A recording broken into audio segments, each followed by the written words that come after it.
Okay, here's a question for you. Have you ever really, truly stopped to think about where a tree comes from? I know, it sounds super simple, but the answer is so unbelievably weird and counterintuitive, it might just change how you look at, well, everything. Let's dive in. So just picture a huge oak tree or a giant sequoia.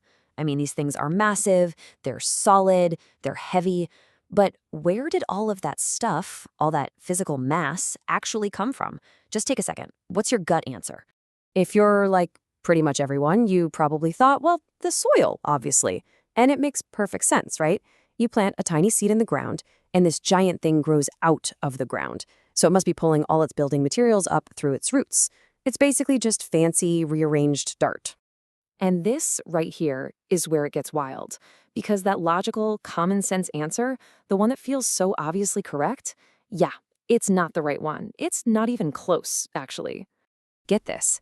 That solid, heavy tree trunk, all the branches, all the leaves, they are built almost entirely out of thin air. Seriously, only the tiniest little fraction of what a tree is made of actually comes from the soil. The tree is literally conjured out of the sky. Let's just look at the numbers, because they're pretty shocking. About 94% of a tree's mass is made of stuff it gets from the air and from water. We're talking carbon, oxygen, and hydrogen. That leaves that tiny little 6% sliver. That's all that comes from the soil as minerals and nutrients. Almost the entire tree is built from the air around it. Now, the magic trick behind all of this has a name we all had to memorize in school: photosynthesis. But we rarely stop and think about what that word actually means. It's not just some abstract process for a plant to make food. No, it's a plant literally building its own body out of a gas. So how on earth does it work? Well, you can kind of think of it in 4 steps. The tree breathes in carbon dioxide through tiny pores in its leaves. Then, it uses a power source to literally crack those molecules apart. It keeps the carbon atoms to build itself, the wood, the bark, everything, and then it just breathes out the oxygen as a waste product. Just think about that 94% number again for a second.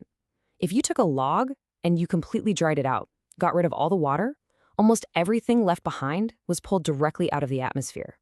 It's an absolutely incredible piece of natural engineering. But what's powering it all? You know, taking a gas like carbon dioxide and forging it into something solid like wood, that takes a ton of energy.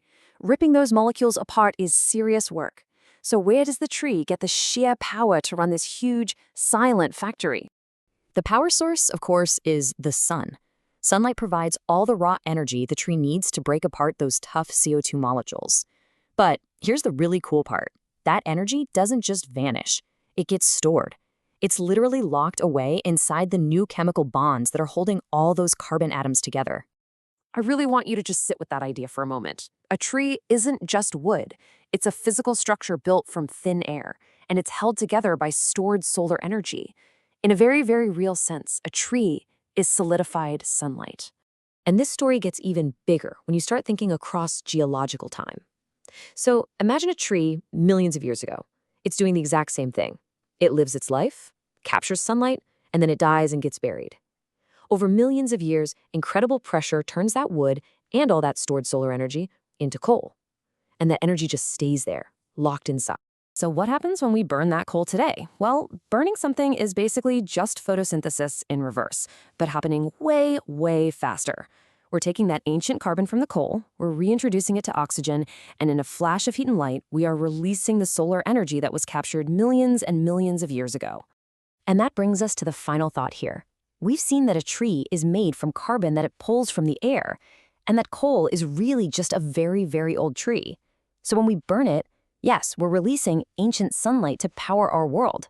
But what else are we releasing? Well, we're putting all that ancient carbon, captured eons ago, right back into the atmosphere where it first came from.